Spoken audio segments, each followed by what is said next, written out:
Good evening, ladies and gentlemen, and welcome to the Mr. Hicks podcast. We're here getting it in once again, time and time again. The big Hicks, young Hicks. I can't call you small Hicks because that's just stupid nowadays. Listen, he's benching more than me now, so it is what it is. So we're gonna talk. We're sitting here on a Friday night, and we're gonna be talking some NFL. We're gonna talk some NBA, and then we'll throw in try to make a little money for you this weekend, hit some lines for you. So I wanted to hit. Because the Sixers aren't looking so hot right now. When you got James Harden and the potential MVP Embiid, who's been playing really great these last couple seasons. He is still playing pretty well. It's just they're 1-4. Of course, that looks terrible, but I feel like they have lost to some good teams. They lost to the Celtics, the Bucks, and the Raptors. Those are all top 10 teams in the league. So, but the thing is, you are expected to be a top 10 team in the league. So at a certain point, you're supposed to come down to some of those. You know what I mean? You have to you can't just be like, hey, we lost a really good team. It was like, yeah, well, why don't you stop losing? There's a lot of actual money in this thing that we pay you to not do. We pay, Doc Rivers and all these things that should really stop you from losing those games. And you got a coach that really should be able to coach you into, winning those games. One of the big things I was really happy about was, they played the Bucks really tough, and it was like 90-88. So to hold the Bucks to 90 points is still saying a lot. The problem with that is, there are times where the Sixers just go into stretches where they can't buy a bucket. And when you're in those times, it's just it's slow. It's a really slow, plodding offense. Their three-point shooting as a team is not bad. It's just not enough, I think, to keep up with their pace of play, which I believe is just slow. And we were talking about earlier that I am a big fan of Tyrese Maxey. He is he's starting off ball, and his shooting is getting better. He's a very good wing defender. I believe that the offense just moves a lot faster. They get some actual fast break points when he's on the court. But you're not on the same page with me on the Maxey thing. Well, I feel like it's a good thing to have him in small samples. I think he's a really good basketball player, but I don't think he's the guy that'll really affect the game if you give him more minutes, more touches. I feel like he's just a very good role player that is good off ball, and and he's not going to be the same guy if you give him in that 30 minutes range where he's, got the ball in his hands most of the time. I just don't think he'll be as effective or the same player versus if he's, off ball and, keeping a good pace. I mean, I definitely see your point. And when I look at it, it's like a lot of people make that mistake of going, oh, well, if he's only playing 12 minutes a game and he's getting this many points, if we give him 20 points a game, he'll score this many. It's not just math. There's a reason why if you're a high energy player, well, you can't just expect that high energy to expend over double the amount of time and give you double the output. The pace of play to me is bothering me. Like the Sixers are right now, they're 26th in the league in fast break points. That means to me they're not getting any easy buckets. They're just everything is in the half court set, and everything is running the play clock down to the last couple of seconds. And if you can do that and you can be really efficient, then that's great. But I don't think they're shooting in a way that allows them to do that. They're they're a good offensive team. I just don't think they're a great offensive team for the pace of play. They just need to get some easier baskets. So Embiid's in there at 27 a game, Harden's at 25, and honestly, I think Max is coming in somewhere about 11 or 12. It's just and then Tobias Harris is exceptionally overpaid individual. Exceptionally mediocre. Yes, he is the greatest of the average. For what he's getting paid, he's to me one of the most overpaid players in the league. The Kirk Cousins of basketball, if you would. Yeah, so I blame Elton Brand for that. It was a guy they hold on to. That man's going to be a great executive one day. And I'll be like, I'm just going to say Tobias Harris to you and have you shut up. That's not a thing that should even have been a thing.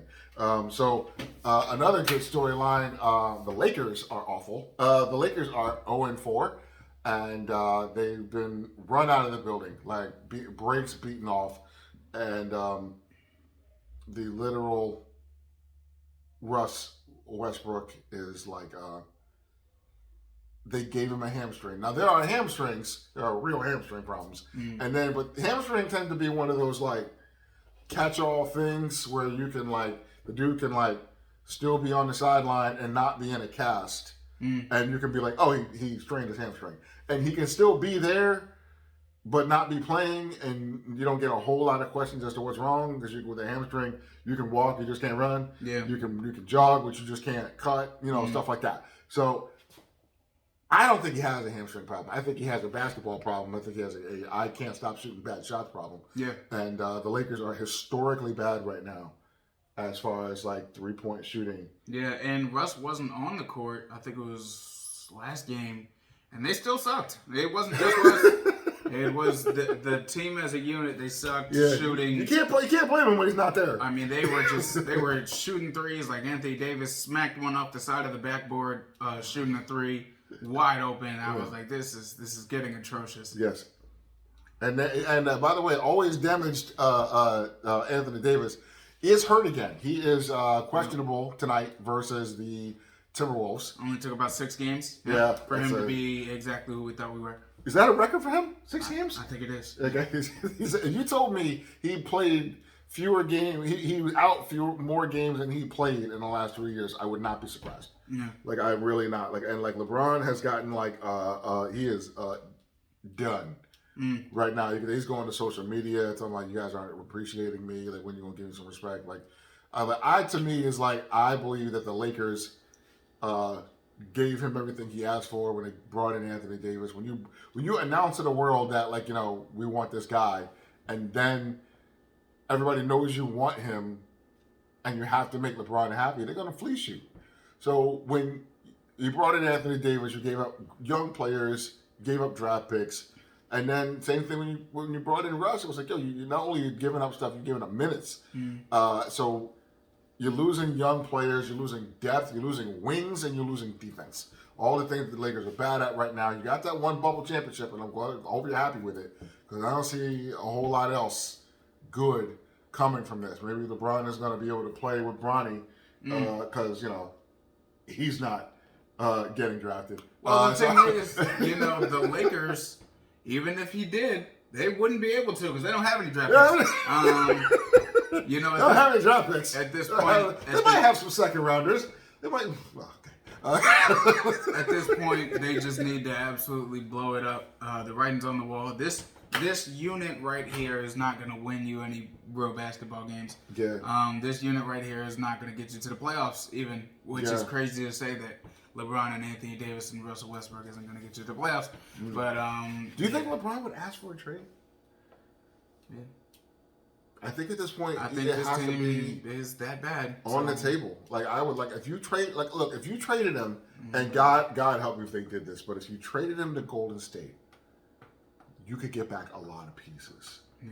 They've got Poole, they've got Wiseman, they've got Kuminga, they've got a lot of young pieces, and they actually also still have the draft picks. So that is a thing that can happen, Laker fans. You can actually you can build a team that's really good and draft well and keep your draft picks.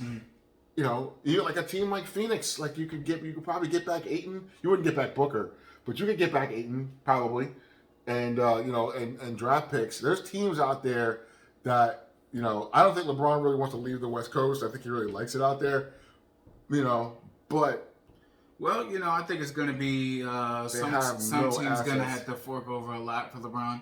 Even at 37, I mean, he's still top 10, top 15 player. Yeah. So, you really can't deny that. And, the going rate for those type of players is high. Like Rudy Gobert, who's not even a top 15 player, just got shipped off for a whole lot. I don't know it off the top of my head. That blew up the market. I was absolutely shocked to see what they gave up to get Rudy Gobert. So if Rudy Gobert, if that's the going price for Rudy Gobert, I mean the going price for LeBron's got to be crazy. So they would actually get a lot back, and it would actually make the most sense as far as blow it up and try to because there's nothing left. You're not going to win anymore. There's no draft picks. Anthony Davis is shot. Yeah. Russell Westbrook is shot. It's time to blow it up. So it is what it is. So. Some interesting stats this year. We're only 5 games in, But Luka's averaging 36.3 points.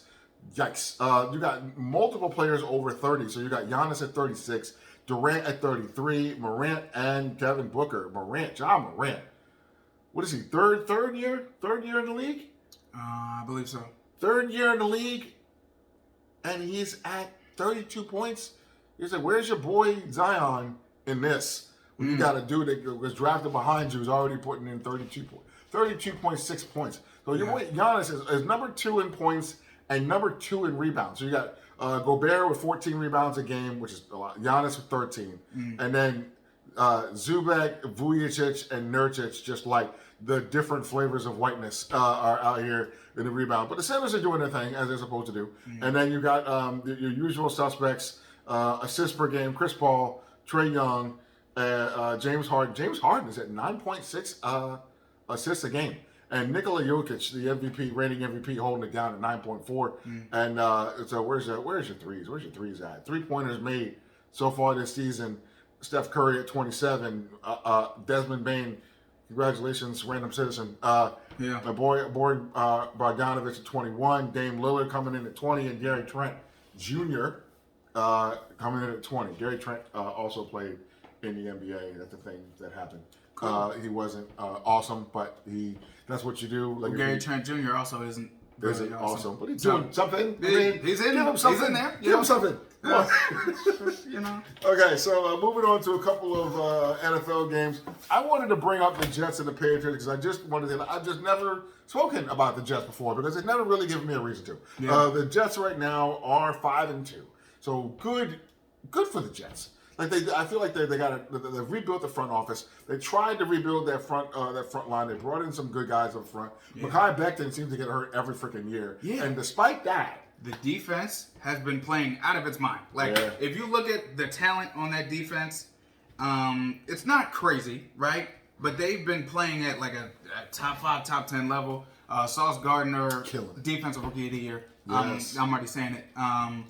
He's been absolutely amazing, locking down whoever your favorite wide receiver is. They don't stand a chance. The offense has been, good enough to win them games. Yeah. However, Breece Hall did just get hurt. That might be a blow going down. The season. That's a shame because he was doing really well. Yeah, he was really killing it. Garrett Wilson's doing really well though. Yeah, coming out of Ohio State, doing his thing. And then Zach Wilson, the MILF Hunter.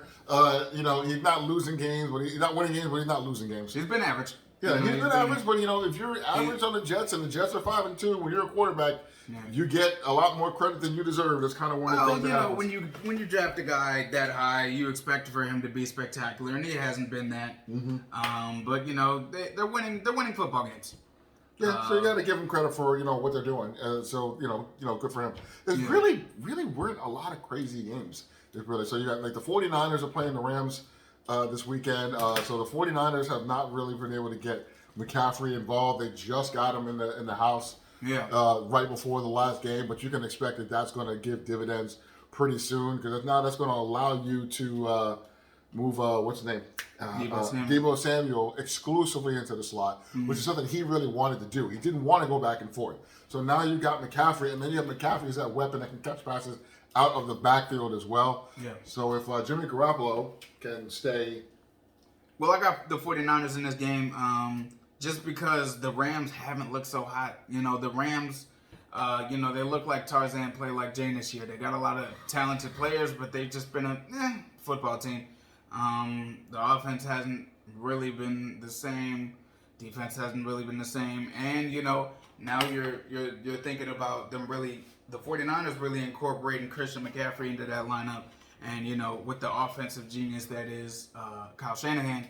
So, and the line on this was even. So there was it was like literally the highest I saw it was 1 point. Yeah. So it really goes. So you got two offensive geniuses really there between McVay and what's his name? Sorry. And Shanahan. Shanahan. I watched his dad. His dad was a 2-time championship coach for Denver. And, but on the same token, it's it's a rivalry game. But I still got the 49ers in that one. Next is Bears Cowboys. The Cowboys are favored by 10, and take the over. Okay. The Bears Justin Fields is back there. He's a crash test dummy, essentially. He's just back there to get hit, and he's running for his life like a scary movie, like a white girl with like Jason or Freddy or whatever, like ran. It's just like it's coming. It's like literally he must like say hike and you're like cha cha cha cha. you know the monster's coming to get you. He just snaps the ball and starts running. He has no time to do anything. And even if he did, he wouldn't have anybody to do it with. Yeah. You know what I'm saying? There's no running back there. There's no receivers out there with. They're like, I want to give all credit where credit is due. An NFL bum is still the best player that you've probably ever seen. Yeah. However, we are judging people on the standard of where they play. Yeah. So you're playing the NFL. You are a great NFL player. You are a great football player, but you are an NFL bum. Yeah. So when I say bum and when I say scrub and when I say you suck, please understand that I'm giving you all the respect that I can give you up until that point. Yeah. You were great college. You were great high school. You were great college. You are bum pro. Yeah. Bum pro. Okay. So that's where I'm at with that. Yeah. So Bears, terrible O-line. Cowboys, amazing D-line. It's gonna be bad out there for Justin Fields. I'm praying for him. And I do believe they're leading the league in sacks. Yeah. So I got the Cowboys -10 right there. Bills Packers, another big spread. The Bills are hot right now. They're the best team in football. The Packers, not so much. Okay, the Packers, the offense really not doing much. If you want to play some wide receiver, if you still got dreams. If you know, still got your dreams, if you just head up to Wisconsin right now, I'm pretty sure they would give you a tryout. You might get to catch some passes from Aaron Rodgers. Aaron Rodgers looks washed, along with Tom Brady, who's looked washed. Yes. They're just joining the old folks club at this point. At least Tom's got some receivers. You can't say that Tom don't have anybody to throw to. Yeah. Aaron can still do the thing. He just don't have anybody that really wants to rock with him. Yeah. The running game has been okay, and they just haven't been able to really win the games. I don't know. I got Bills. This is gonna be crazy. -11. Give me the Bills. Yeah, honestly, I gotta go with you on that. Like it's just. I just don't see the. It's a lot of points though. Anything over 10 in an NFL line is a lot. Like we're talking about the Packers that just lost to the Commanders last week. Woo! That's They're gotta not make beating you the mad. Bills. It's not happening. That's got to make you mad. But I think it might make you just mad enough to kill the spread, but not enough to cover it. Like you're not winning that game. Next up, got to talk about Alvin Kamara possibly being traded from the Saints. Ooh, they can get a lot back. I mean, now mind you, listen, they say running back don't last very long in this league anymore, and there's some truth to that. However, Alvin Kamara has been such an effective player for so long. Yeah. But they only got a limited amount of value for a bad team or a rebuilding team. You got a great running back on a rebuilding team. You might as well trade him someplace and get some value back for him. Yeah. But just imagine. He's probably going to end up going to a playoff team, maybe the Eagles, Bills, Chiefs, just about the same teams that were looking to trade for Christian McCaffrey. And, if he ends up on the Bills, it's over. It's over. It's over. Like really, the Bills are beating the Chiefs without a running game. Yeah. And they've got the defense, and they've got the receivers, and they've got Diggs, and they've got Josh Allen. Josh Allen's a monster. Yeah. But it's like if you add Alvin Kamara to that, who can also catch out of the backfield, I think there's no help for anybody. Like if that happens, it's like you might as well hang it the hell up. I really do. What do you got? So we're gonna move on to some college football. Oh wait, hold on. Before we go into that, I do want to hit. Don't you have the Eagles versus Pittsburgh? Not because this is going to be a good game, but because I want to brag on the Eagles. Because I want to brag on my Eagles and just tell everybody that you can suck it. That we are still undefeated.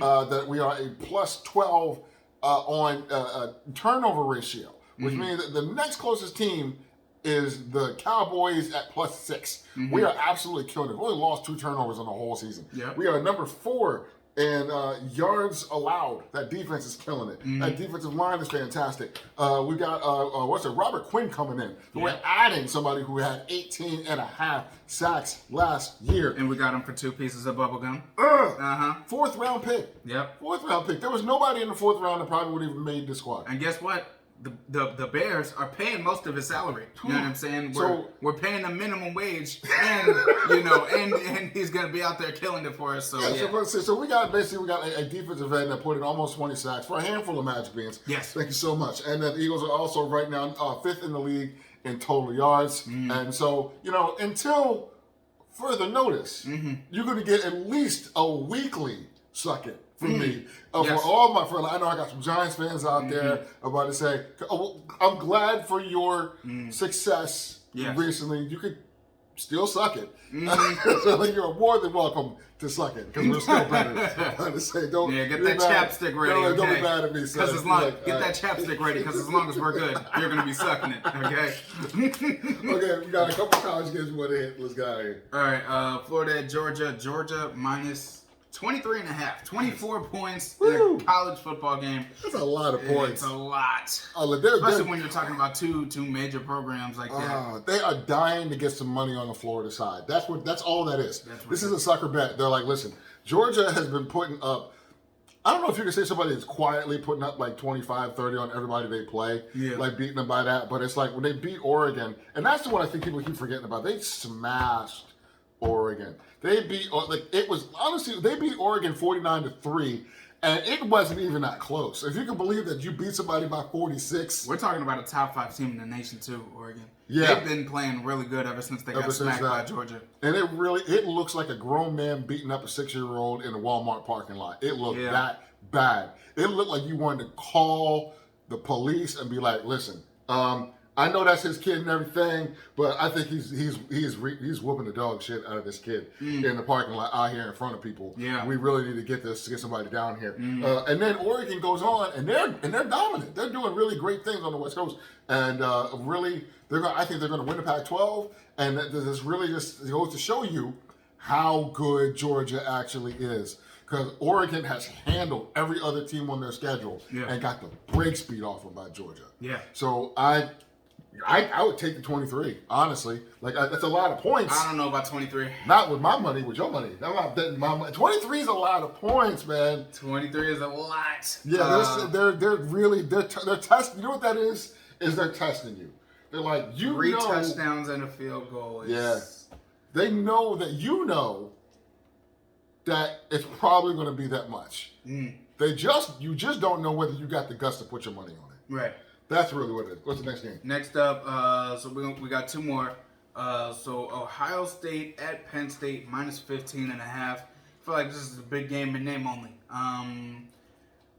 Penn State doesn't really have the dogs on offense to compete with Ohio State. It's not close. No. Penn State's defense has been playing solid, but I don't know if they're going to be able to handle Marvin Harrison and Emeka Egbuka the way they're playing right now. They're going each for like 100 receiving yards and a touchdown every game. They're on an absolute roll. C.J. Stroud looking like a Heisman, looking like he might win that thing. I think he's averaging like 4 touchdowns every game. Yeah. That's really killing. And it's like, the thing is about Penn State is like, you're not, and they still can't do it. I don't know why Penn State can't. Now, by the way, so that you know, that Will Levis is quarterback at Kentucky, who is going to be probably a top 10 pick in this draft, was a transfer out of Penn State. Like, explain to me, Penn State, how you are what you are and your name and your brand and everything, and still can't get the quarterback thing right. I do not understand that. I cannot think of like the Christian Hackenberg. Last time they had a even memorable quarterback, and even him, shout out to Winslow High School down in South Jersey, by the way. He's now the offensive coordinator for that squad, as well as Bill Button is their new, the former running back for Penn State, now their head coach. Big shout out to South Jersey. But yeah, they never seem to get the quarterback right. Like Ohio State doesn't seem to get the quarterback right either, but only in an NFL sense. Their college quarterbacks in college seem to do very well. They go to the league and fall on their face, but they do good enough while they're in college. Yeah, and this is honestly just a matter of names. This is the brands in the game. The fans are going to be very excited. Yeah, but that's about it. It's at Penn State, so there's that. But I don't think Penn State can stick with Ohio State through 4 quarters. And the last one, Ole Miss, Texas A&M. Ole Miss is only supposed to win this game by 2 points. I don't know who's writing this, okay, but this is cash money is what it is, okay? It is. Texas A&M coming off a bunch of, coming off losing to, who did they lose to? Lost to somebody bad. South Carolina. South Carolina, yes. Don't lose the food. Yeah. They lost to South Carolina, and they've got a lot going on behind the scenes with the whole freshman weed thing and in the locker room. And yeah. Not that the stuff don't happen, but it's like for you, I want you to think of how bold you have to be as a freshman to be smoking weed and banging chicks in the locker room before the game. And then for you to lose to South Carolina. And by the way, one of them dudes had been suspended already. Yeah. For a game, and then was to be suspended again. And now two 5-stars and a 4-star. All freshmen this year, and they're all suspended indefinitely. And by the way, six 5-stars are talking about transferring from Texas A&M. You do understand that most teams don't have 6 5-stars on their whole roster. Right. Most teams have never had 5-stars, some in the history of their program. Like Iowa may have never, Iowa State, Purdue, but there's whole teams that have never had 5-stars together. Yeah. All together, not just all together at one time, like all together, all the years that you've been putting stars on people's names. Yeah. Like none. Right. And they have enough 5-stars that 5 of 6 of them can be like, you know what? I don't think this is really. That's wild to me. And they got all that going on. Haynes King is regular and degular.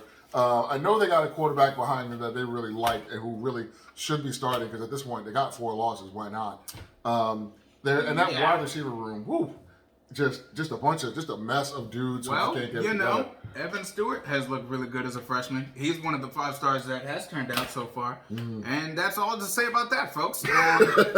Ole Miss coming off a loss to LSU, they're going to be angry. I feel like as well they should. This is going to be. I feel like they're going to come back and they are going to beat the brakes off of Texas A&M. If this line was at 20, you should take it. Okay, this line is at 2. This line is at 2. Okay. I mean, this is easy money if I've ever heard of it. For real. And that's pretty much all for me. All right. Well, good show. Yeah. All right. Take it easy.